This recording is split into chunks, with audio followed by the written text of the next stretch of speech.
రిషి రాఘోప్ మాకు యూట్యూబ్లో 50 million views నేను ఆన్ చేస్తాడుగా చేపిద్దామా? ఓకే అన్నయ్య, డాడీ బాగా చేస్తారు కదా, చేపిద్దాం. హాయ్ ఫ్రెండ్స్, అందరికీ శుభోదయం.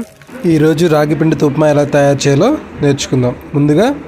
ముందుగా పొయ్యి మీద ఒక పెనం పెట్టుకుని ఒక గ్లాసు బొంబాయి రవ్వ తీసుకుని అదే గ్లాసుతో 30 గ్లాసు రాగి పిండి కూడా తీసుకుని 2 నిమిషాలు వ్యవధిలో వేసుకుని చక్కగా వేపుకుని పక్కన పెట్టుకుని కొంచెం పల్లీలు, కొంచెం తిరగమోతు దినుసులు, 1 టేబుల్ స్పూన్ జీలకర్ర వేసుకుని చక్కగా వేపుకుని అందులో 4 ఉల్లిగడ్డలు వేసుకుని 4 పచ్చిమిరపకాయలు కూడా వేసేసుకుని 1 ఇంచు అల్లం కూడా వేసుకుని 2 నిమిషాలు వేగాక 1 టమాటా కూడా వేసుకుని అందులో 3 గ్లాసులు నీళ్లు పోసుకుని కొంచెం వెల్లుల్లి పేస్ట్ కూడా వేసి 5 నిమిషాలు మూత పెట్టేసి 5 నిమిషాల తర్వాత తీస్తే చక్కగా మనం వేయించుకున్న రాగి పిండి రవ్వ వేసుకుంటే చక్కగా 2 నిమిషాలకు ఉప్మా రెడీ అయిపోతుంది.